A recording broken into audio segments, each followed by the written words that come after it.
go, on the record. So this is the pilot episode, as they say in the business, of KOREY Conversations. Possibly, I say possibly because this is the first one, and maybe I'll do more, maybe I won't. But the idea was to have conversations and post them on YouTube. And maybe someone's actually watching this right now, other than my mother.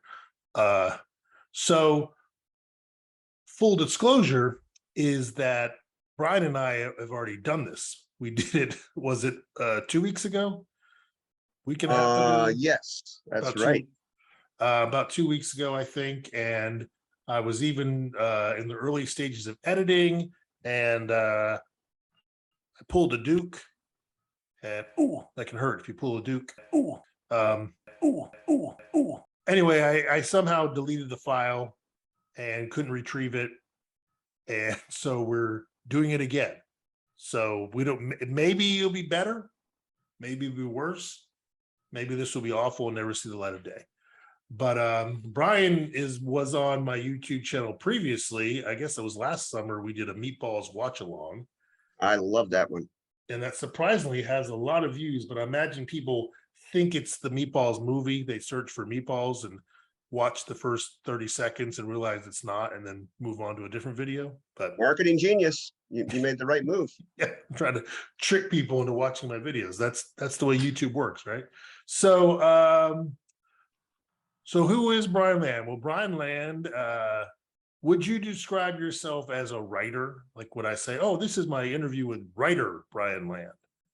Well, since I'm not a professional, I personally wouldn't introduce myself as a writer. But if it came up in conversation, I would say, and if someone asked me, well, what do you do in your spare time? Gotcha. That is true. They say if you're not making money at something, it's a hobby. Or you're an amateur, just like an Olympian. Right. But my point from our previous talk, which has been deleted, is I feel Bryan should be making money at this because he has some very interesting ideas, which we will dive into shortly.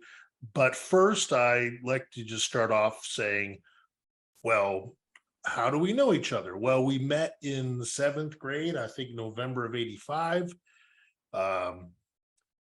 We had a pod system, which I won't bother to explain, but basically the class was divided into thirds, and you didn't really interact with people unless they're in your pod, A, B, or C. I think I was in B and you were in C. Does that sound right? Let's see. You moved there in 7th grade. So Yeah. I was in pod A, and I think you were B. You were B. Yeah, I was B both years. It was easy to keep track of that. Maybe you were C in 8th grade. For some reason I associate with C for some reason. Okay. But when you had a gym class or art class and etc., that's when the pods got mixed, and we had gym class together, but we didn't have any other classes together, so we weren't really familiar with each other. We didn't really talk much. It wasn't until a couple years later in high school where we actually we knew of each other, but then we developed a friendship. And I think, as you discussed last time, we were sitting next to each other, I want to say in Latin class, and we started discussing movies. And from then we went down the movie rabbit hole, and every day we're talking about movies. And next thing you know, you're developing movies and you're investing in 8mm camera and film. And we were both aspiring filmmakers and wanted to follow the footsteps of our idols, like the George Romeros and the George Lucases and et cetera, et cetera. And our weekends were spent getting, 5 or 6 movies at Blockbuster and just spending, both other kids are outside and playing. We're sitting in front of the TV, watching zombie movies and et cetera. So that was kind of a recap of our budding friendship that continues to this day, many, many years later. I don't know if I'll do the math to figure that out. But let's talk about 60. Well, before you know it, we'll be there. But I was going to say movie making. some kids dream about it and talk about it, but you actually did it. You wrote a screenplay, more than one actually, and then you got a crew together. Pretty much the crew and the actors were one and the same, and we put together this movie. And like many movies, whether they be big budget or no budget like ours were, a lot of things pop up that you don't anticipate, and the final product wasn't anywhere near the original conception. But the title, which one thing I've always thought Bryan was good about, is coming up with very good titles that kind of grab you, was Suburban Depravity. So tell us the original idea behind Suburban Depravity. Well, by the time I sat down to write something that wasn't either a zombie or a parody script, because my three previous scripts that I wrote on notebook paper, two were zombie movies, because when I started to write them, it was 8th grade. And I had just discovered Night of the Living Dead, finally saw it on television, became my favorite movie. And so I read everything I could possibly read on that film. And then, of course, read up on George Romero and wanted to seek out everything he did, because after reading about him, I liked his whole professional setup, where he had a industrial and commercial company there in Pittsburgh, and they made industrials, documentaries, and commercials by day. But when you say industrials, you like training films for like corporate films. Nowadays, yep. It'd be called like a corporate video, probably. Yeah, corporate exactly. Video business. Yep, that's how they made their living. And in their off hours, we're planning this kind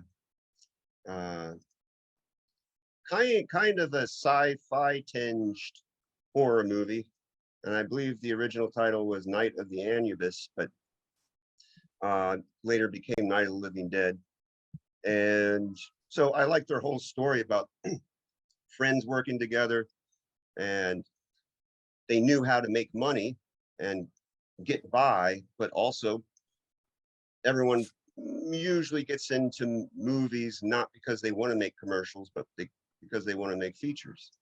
And they all had either the acting or a technical bug, and so they were in the right place at the right time.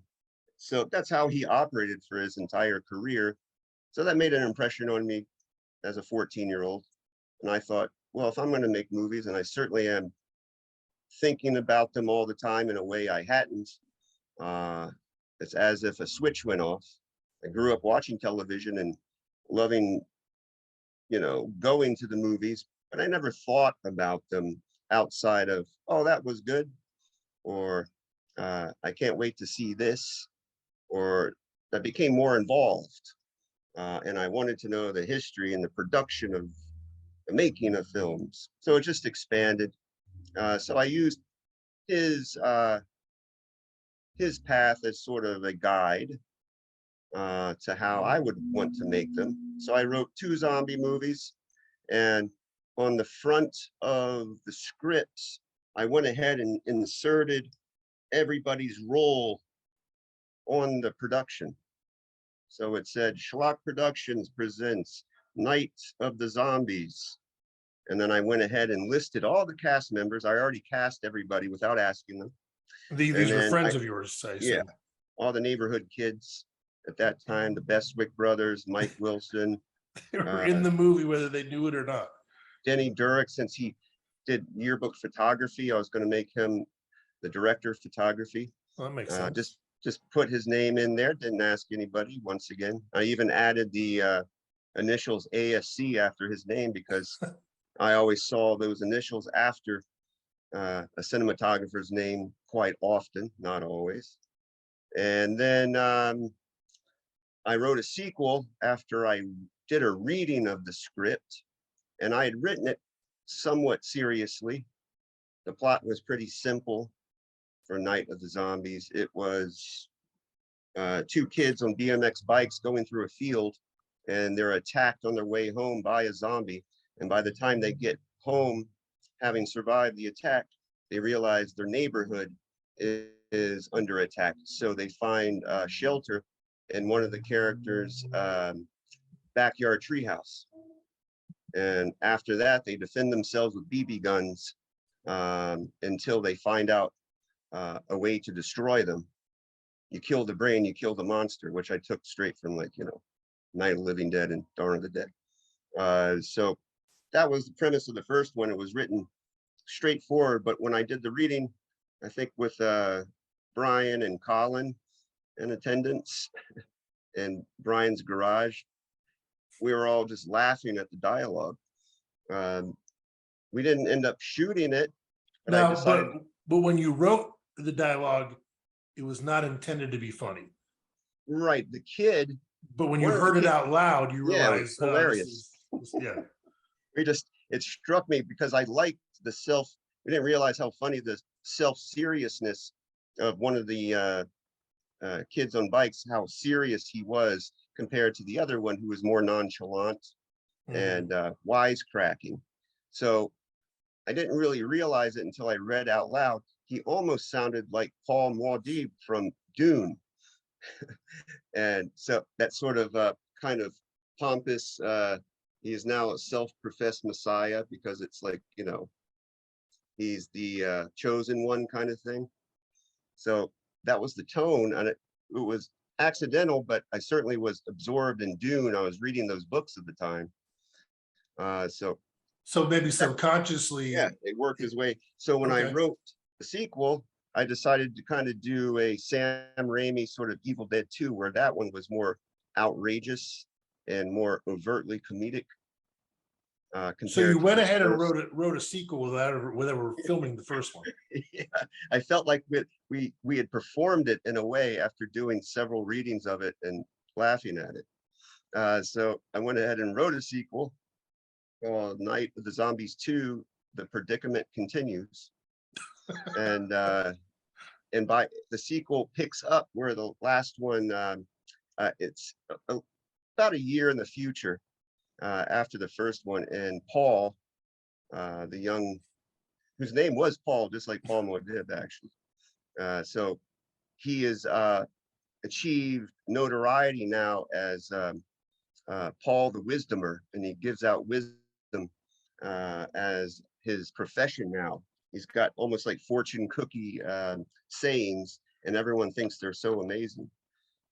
But meanwhile, zombie threat has grown. So there were more jokes, but you know, there were a couple of doctors who were named like Dr. Bill Loney and Dr. Salami, ridiculous things like that.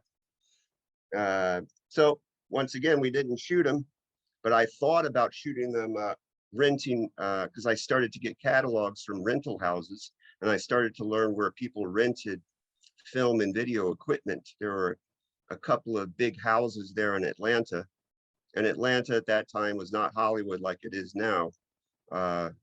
They served the commercial and industrial, corporate communities mostly. Once in a while, we get a TV show or a movie.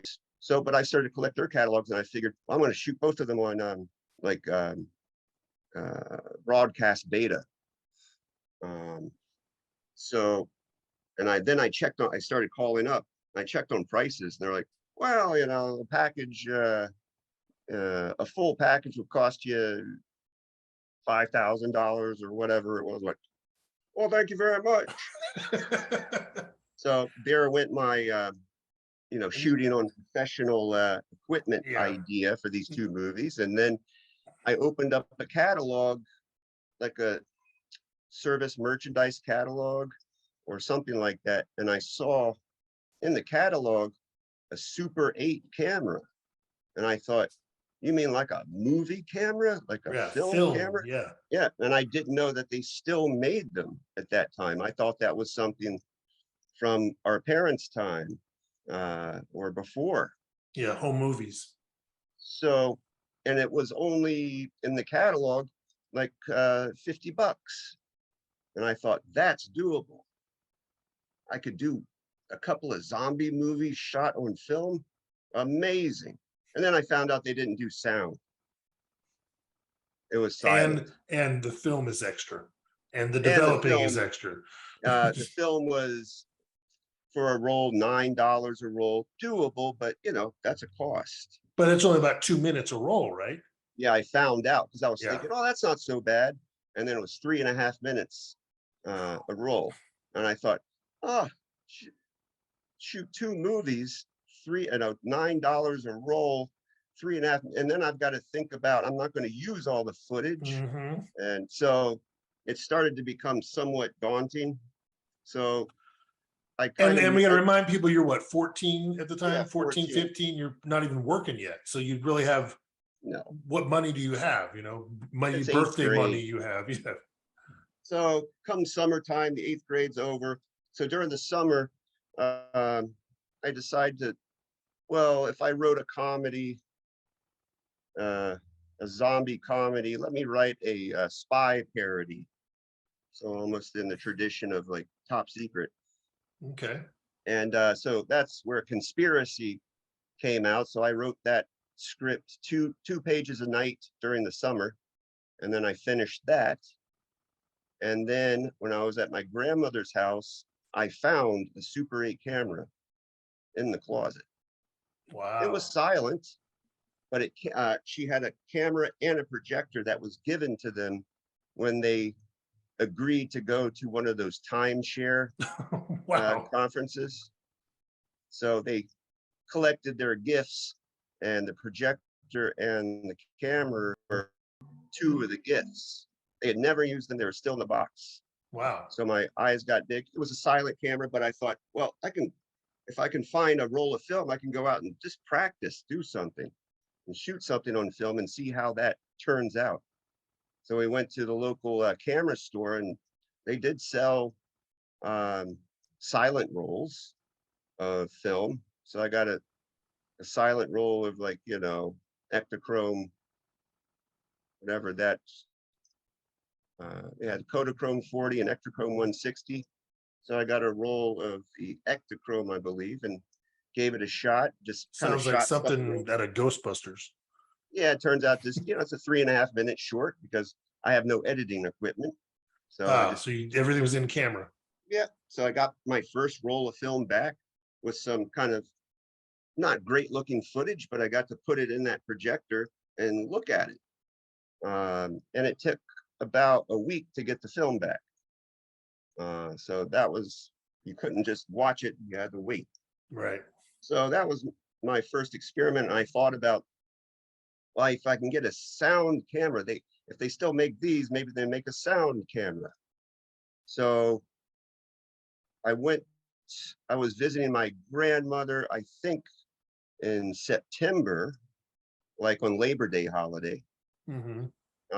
And I went to that very same camera store, and I saw behind the counter a sound Super 8 camera and a sound Super 8 projector. It was like staring at me. And that's when I said, okay, now I'm in business. I got to get that. But I didn't have a job yet. Right. And that'd be a lot. I think the package was like probably $350, $400. And so that would take a lot of lawns. Yeah. And I thought, well, I don't want it to go away. But I had a drum set. So I sold that to a friend, to Craig Jones, that's right. And I sold him my drums. And then I was how much did you sell it for? If you remember. Exactly the cost of the package. Really? He was willing to pay $350 for it. Yeah. Wow. Must have been a nice drum set. It was pretty. It was about the same cost as we paid for it. Okay. It all worked out within $10 or $20. So sure. Then I had my package, and then I was ready to go, but I needed an editor, an editing machine, a splicer. Right. Because how am I going? I can't just do shots and shoot the whole thing in order. What about my retakes? Right. If you get a bad take. You got to cut. You got to have an editing system. Yep. So there was a place called Super 8 Sound in Boston, or near Harvard. Oh, we should remind people that was their specialty. We were in the suburbs of Atlanta at the time. That's right, Marietta. So we weren't anywhere near Boston. So I had a source to buy film, which was Lechmere, which is a department store, and they sold sound striped Super 8 cartridges. So and that was that local? Lechmere, yes. So I had source of film, so I needed the editing equipment. I contacted them. They had a system made by Hanel, which is a German company, and it was a 2-armed viewer. Not to be confused with the rock group The Connells. Yeah, that's right. Hanel. So you spool up your film, you run it, you watch your reel on the viewer, and then separately you have a splicer. So you find where you want to make your edit, you hit a little notch button, it makes a little notch on your film, and you make another notch where you want your cut to end. You take it out and you put it on your splicer, and now you've got your edited shot. Right. You have to keep a shot log so you know which piece of film is what. And the way I learned to cut was I'd cut backwards.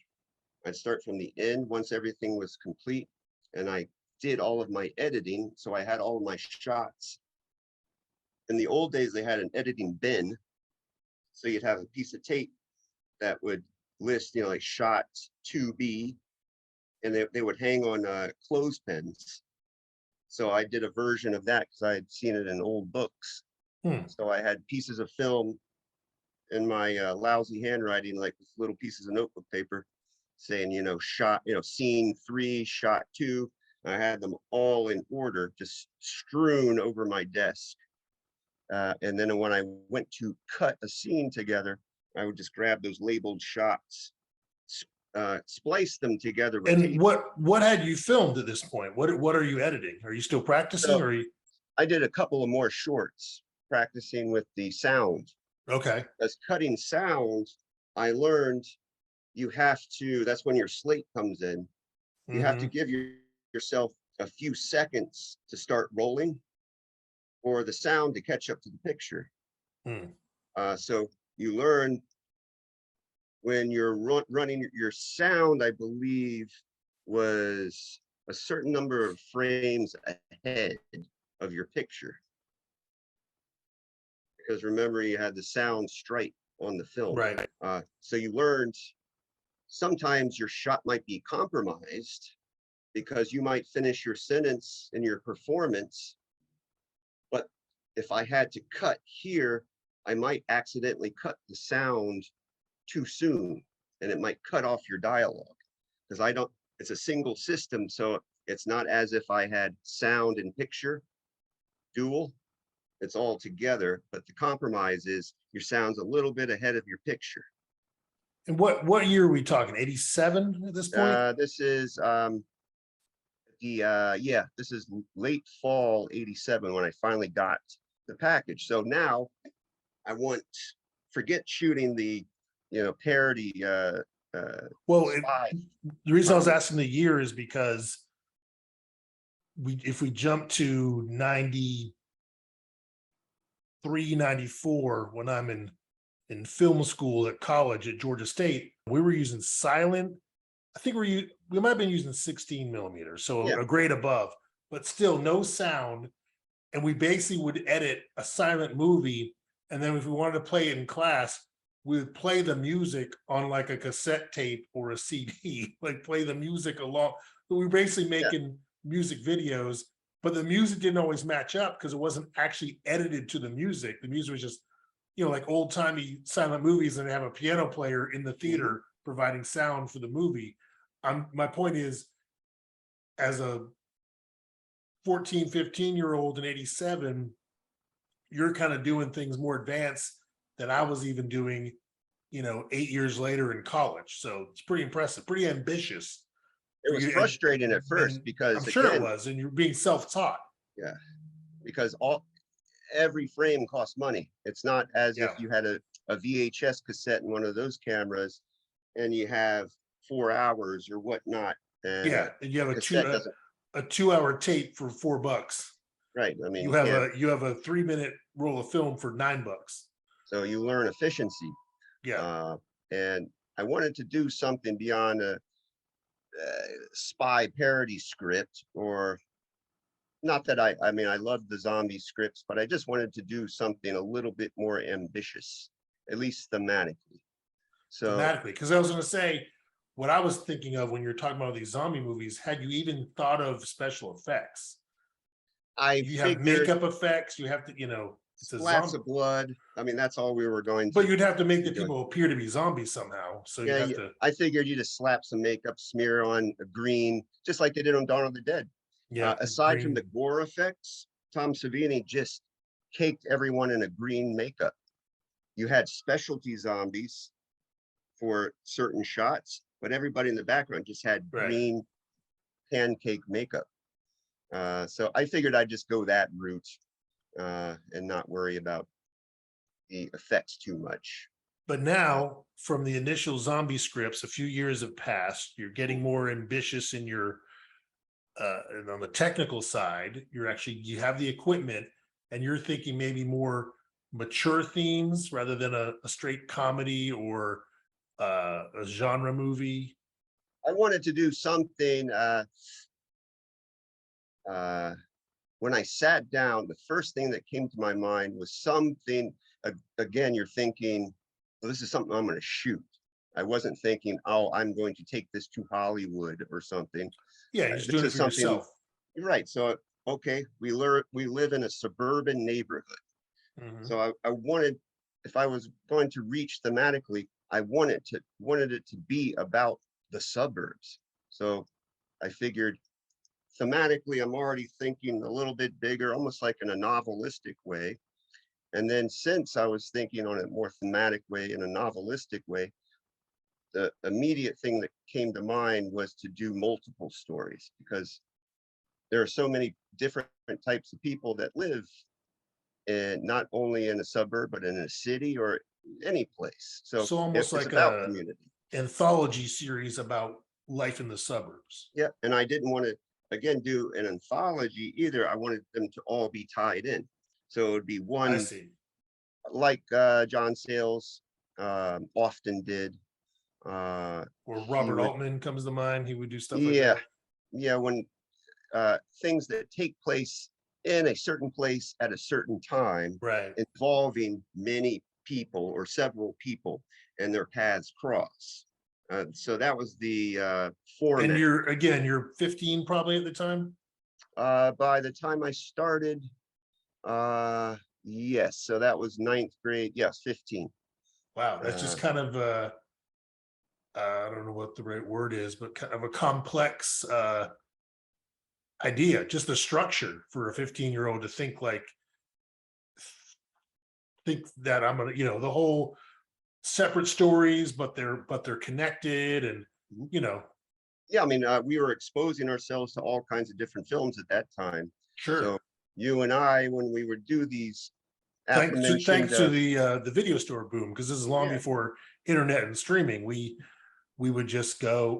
We would read about these movies, and you would have like those cult movie books, and mhm. then we'd find it at the video store. Oh, I've always wanted to see this, and then you It was a check it hunt. out.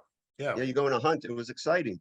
You read about something. Now this sounds interesting, and then you come up with a double or triple feature for that Friday night by way of a trip to the Blockbuster or whatever Sure. video store might have been close to us, depending Yeah. on what night. And You might get something new like a RoboCop, and then you throw in a something random from the 70s, and oh yeah, that you was get like a important. nice I smorgasbord. that was Of where you and I connected. Was you enjoyed seeing what might be considered art films, but you also enjoyed seeing the exploitation and genre films, oh and yeah. you were as excited about seeing those as much as another type of film. So those double features tended to have a genre film and an art film, and that's how usually the double features were. It could be Aguirre, Wrath of God, and Pink Flamingos. We could do Halloween or Escape from New At York that age, we probably shouldn't have been watching Pink Flamingos. and But La Strada, or that was fun to yeah, do those mixes. So that's how my brain was already working. And then I needed a title for this, thematically a larger piece that I was working on. So I already had the word suburb or suburban. So that was my first choice because that's where it was going to be set. So I just needed to complete it. And I just started knocking around what other word I could plug in. And I'd seen Blue Velvet earlier that year. And David Lynch's film was dealing with the underbelly beneath the. now did you see that in the theater? No, I saw it on VHS. I was going to say we were Brian and I used to. It was the bane of our existence sometimes trying to get to see those R-rated movies while they're in the theater, because some theaters were stricter than others and it would just drive us nuts. And sometimes the parent could buy the ticket, but the parent didn't want to watch the movie with you. And anyway, it was always a struggle. And you snuck in any way you possibly could, buy the ticket for another movie. And then there was, I'll never forget, with the Rambo 3 fiasco where we bought a ticket for Beetlejuice, but tried to sneak into Rambo 3 and the manager busted us. And what made me mad was he personally escorted us to the Beetlejuice. He came up, he goes, "Sorry guys, you're not seeing Rambo 3 today." Yeah, I remember that phrase. Yeah, it's kind of a jerk about it. So how many kids heard that phrase? We ended up seeing Beetlejuice, which is a cool movie, but it was already halfway into it. So I didn't know what was going on. I was already dejected because we weren't seeing the movie we wanted to see, Rambo 3 on opening day. And and there we were watching a modern classic. Right, but we paid full price. We're only seeing half the movie. That was the first giveaway. The showtimes didn't line up. But anyway, that's a side story. But to this day, I still remember that was 1988, May Memorial Day weekend. Yeah, it's frustrating. And I was probably anti-Beetlejuice for a short period after that until I actually took the time to watch it. I go, "Oh, this is a Tim Burton movie. It's actually pretty good." Anyway, sorry. Oh, you were the other word pinning down the title. Yes. So since David Lynch was dealing with the underbelly of idyllic suburban community, the darkness beneath the comfortable facade, I wanted a dark word. And so thinking words that start with D, and went through the dictionary and came across depravity, depraved. So really, you just went to the dictionary? But I was looking up, cannot remember if I was thinking about the word depraved, but I'm pretty sure that I just went to the dictionary. But the word fit thematically in a perfect way, because it's a dark word. It's dealing with, depravity certainly isn't light, it's dark. Depravity is dealing with dirty dealings. So I thought, bingo. and it flowed. Yeah. And I figured, and because it sounds cool, suburban depravity, because even that right there, you're like, what does that mean? What is that about? Yeah, and it would look great on a poster. So I'm always a title and a poster guy. I mean, that's how you would choose. And speaking of the poster, this is something we skipped over the first time we attempted this. You used kind of the official logo of the movie was the Quaker Oats guy. Now the Quaker Oats box was used in the movie, but did you come up with the Quaker Oats guy after the movie or before the movie? Oh, that was in the script. So right, but I'm like we kind of made like some mock-up posters, and I think we used the Quaker Oats guy. That was after, yeah. Okay. Because we used in the pre-credit sequence, the group, which is the first gang of characters that we meet. They're on their way. They're obviously up to no good, having wandered around the neighborhood, probably doing depraved things. They're slapping each other, kicking each other for fun. Right. So it already sets up their attitudes. Wise ass that they're teenagers. aggressive and perhaps dangerous.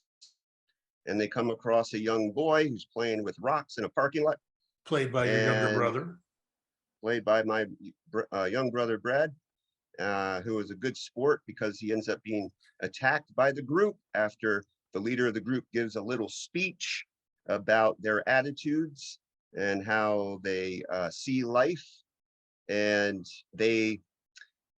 one of the members of the group takes out a silo of dry Quaker oats, and they proceed to dump it all over the kid and jump on him and push him and basically humiliate him.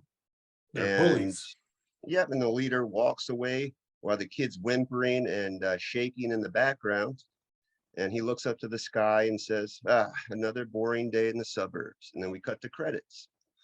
Now, earlier you were talking about the zombie movies that never got made. You went ahead and listed the cast and who was going to play what. Did you do that with this movie? Did Yes. you already have people in mind? Like, I already cast it. All right, before approaching them. Before approaching them, and your character. Oh, that's right. We should tell people I'm in this weird movie.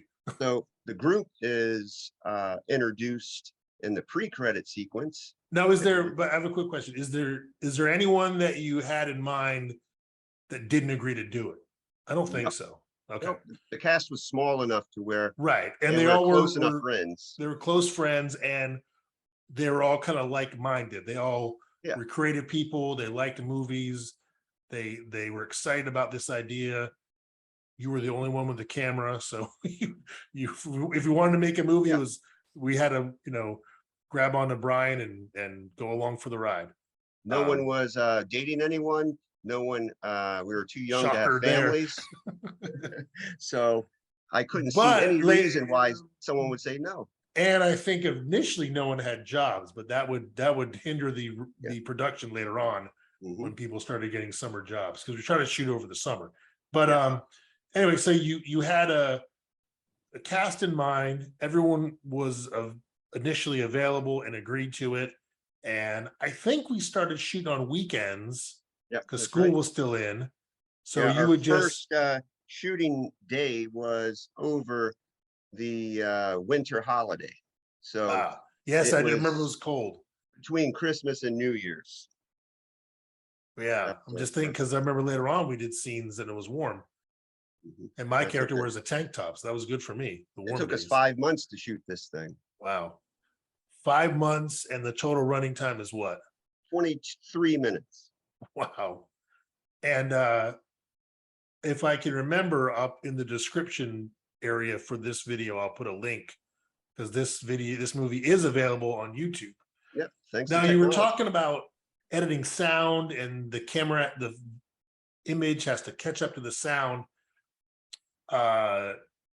Because of that, everyone is slightly higher pitched. Yeah, that was the drawback to the camera that I purchased. Typically, to record normal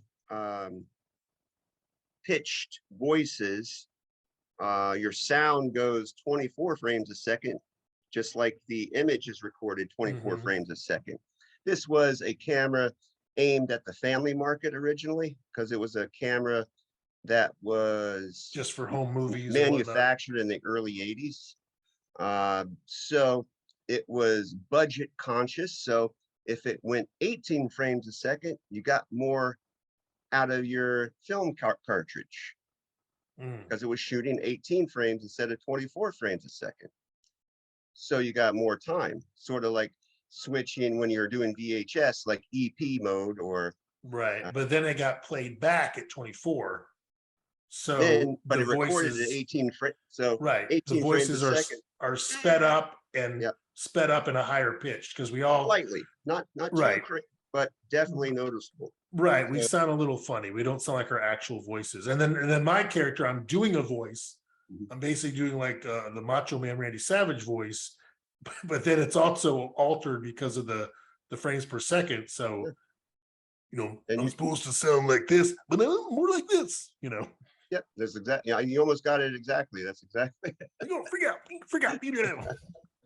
So that's But kind of funny. you are introduced right after the credits. You are the next character introduced.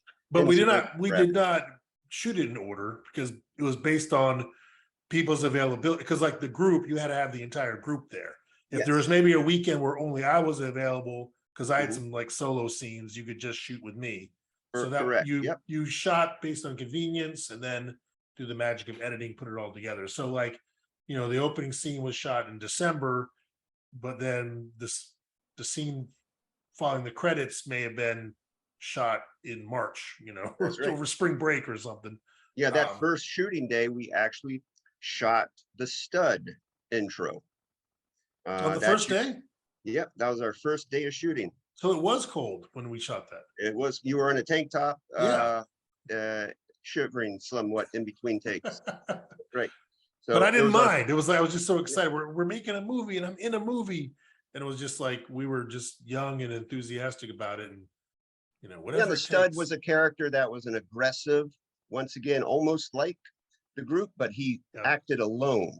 He was a Yes, he was a loner. loner. Yep. That's what set him apart from aggressive I types don't who go around in packs. So I but wanted to did your this character, that was what made him special. and then you played this mysterious character called the Masked Stranger. Mhm. And then we had some very simple special effects where we'd film the stop sign alone and then film you and then edit it to make it look like you appear. So you I were was. never really explained, but you had some like supernatural, you could teleport, I guess. Mhm. But you kind of became my nemesis, but I don't recall if the group and the stud had any interactions, did they? They were kind of The group and the stud, typecasting the stud. they converged in the original screenplay near the end. There's a big battle. The And the original. Masked Stranger has orchestrated this. He's brought everybody together on that lawn where you and the Masked Stranger first met at the beginning of the film. And everybody's together and they end up destroying each other while the Masked Stranger watches.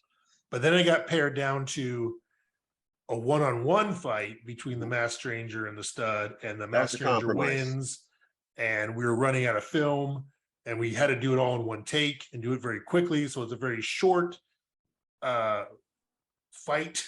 Yeah, an And outrageous, idea of having a televised showdown. that's right, between, because you played the host. You interviewed me before. Basically, we did it like a wrestling show. Like I'm here with the stud who's taking on the Masked Stranger today, which we were just kind of inserting maybe a little parody into it. The movie kind of went off the rails and it almost got to the point where you were kind of making it up as you go.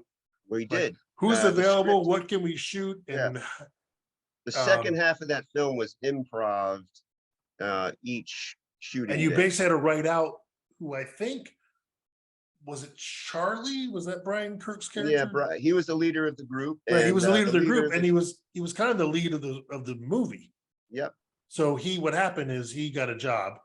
He got a and job his at Whitewater. availability became very limited. Yes. And to keep the movie going, you pretty much wrote him out. And I think you wrote him out as he just ran away. That's right. Charlie ran away, and that's what With how no real explanation. his disappearance was explained. Right. So because of this, the movie doesn't make a whole lot of sense. But it's only 22 minutes. It is what it is. But you did it. You shot a movie, you edited it, you and the other characters screened of it course, a few were times. Frankie, that was a I'm character sorry, I'm skipping over exploring addiction, and he was addicted to Snickers bars. Right.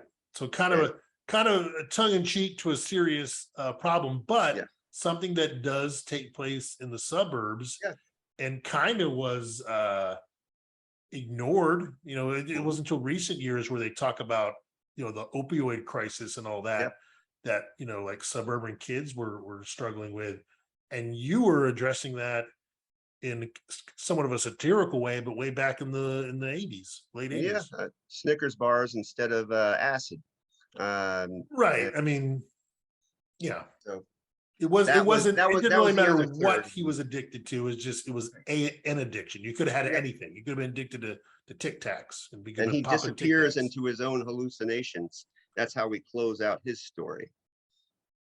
So you kind of had to wrap up everyone's story rather than the stories culminating into this Right. big battle, which would have been kind of cool. That was kind of the disappointment because, you know, what originally excited me was that whole idea of them Yeah. all being tied together. But it was still a great learning experience. Sat on my knees, editing all that footage. In front of the hand crank thing. Once we were finished, and I remember our screening for the cast and crew, and they were everyone had trouble hearing the sound, and that was frustrating. That was always a problem. Because the sound quality wasn't that great, and then the Right. speaker on the projector wasn't that great. Yeah, not terrific. So that was one drawback. And if you watch it on YouTube, you'll notice that's, you know, you can't save that. Because I think there's even some scenes where you hear the camera. Yeah, which I'm fine with. Okay. But that's kind of, you know, you hear that film rolling. I think Spielberg said the same thing when he saw the dailies from Jurassic Park. We'll just leave that in. I'm fine with the camera. But the worst part is not having a hard time hearing the dialogue. Yeah.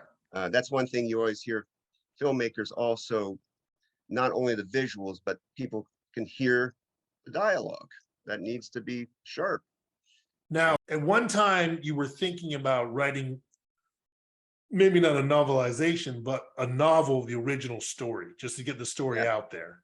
And that's in recent times. That's in recent times. Yeah, I started to write that in the mornings on my subway train ride because I live in Brooklyn and this was work in Manhattan. And I'm sure you would have changed things and added things, but essentially the original story.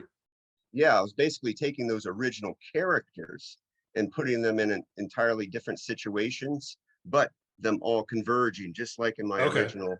So pretty much maybe a different story, but with the original. Yeah. Using the almost original ending. Like they do with reboots. Yeah. That's interesting. It was a novelistic reboot. Did you ever finish the novel? No, because I wanted to concentrate what I'm working on right now, because I often have juggled between screenplays and short stories and novels. And eventually I finish a draft of one or the other. But what I'm working on right now is what I want to take to market, actually. So I put aside the Suburban Depravity novel project so I can bring Midnight Broker to the finish line. What I wanted to go into next was, I don't think it ever got completed, but you did attempt a Suburban Depravity sequel. Yes, Suburban Underground. That's right. I can remember the name. Second part in the trilogy. So the first movie gets made, some technical issues. It's far from perfect, but you did it. You completed a movie. Now you're going to get even more ambitious and try the sequel. And you had a better camera this time, because I think our mutual friend Tommy had a Super 8 with the sound was not distorted.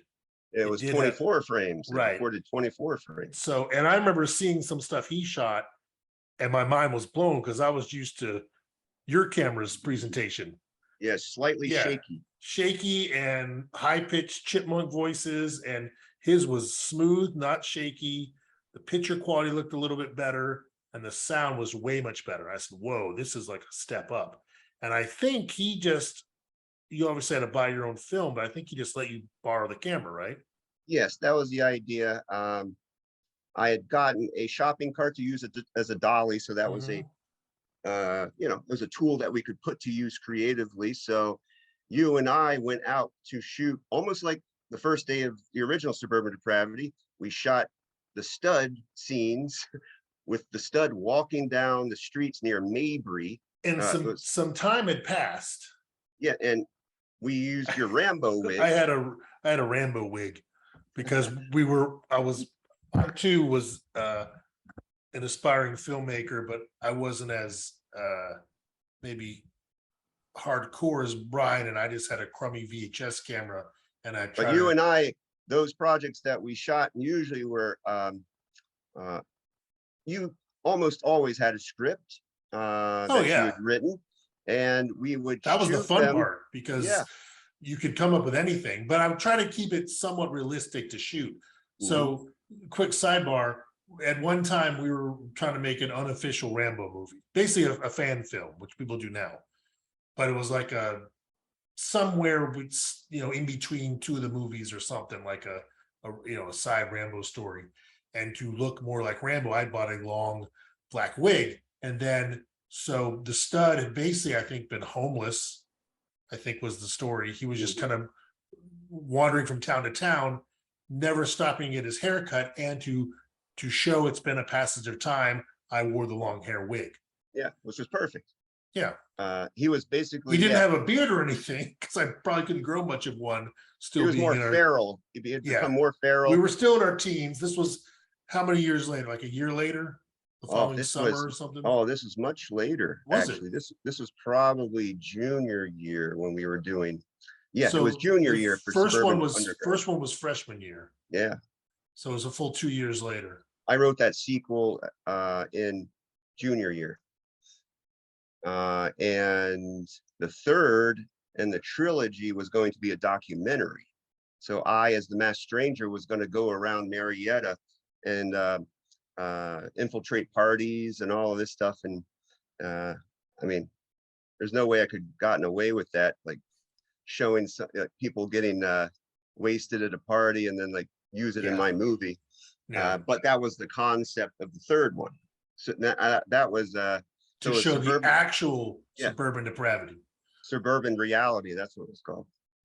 That's way before reality TV was even a term. So that's pretty cool. You're once again, but it was still tied in with the other two movies because it was the Masked Stranger. So. Right, and it had they'll have suburban in the title. It was like having Freddy as the host, you know. Like like Freddy's Nightmares, the anthology TV series. So you're and I kind of felt the idea behind the sequel was to kind of redeem the you know, you had better equipment, better script. It's gonna be the sequel is going to outdo the first one. Yes, that was the whole idea. Did we have the whole cast back? No, there was going to be a new group. So, you know, almost like in a sequel where you bring in the new blood. It was a new group. Charlie ran away, but Charlie doesn't return. I think I actually wrote him in. And I can't remember how I brought him back, at least for one scene. And then Fetch and Mason, who are the other members of the group, they basically get kicked out of the community by this new group that's much more aggressive than they ever could have imagined. And who were you going to cast for the new group? Because you needed new faces. I think I was going to use Tony. Oh, that's right. Mike Terabecki, Mark Thompson, Jake Harvey. Yeah. And had you approached them yet, or were you casting without? I followed that tradition.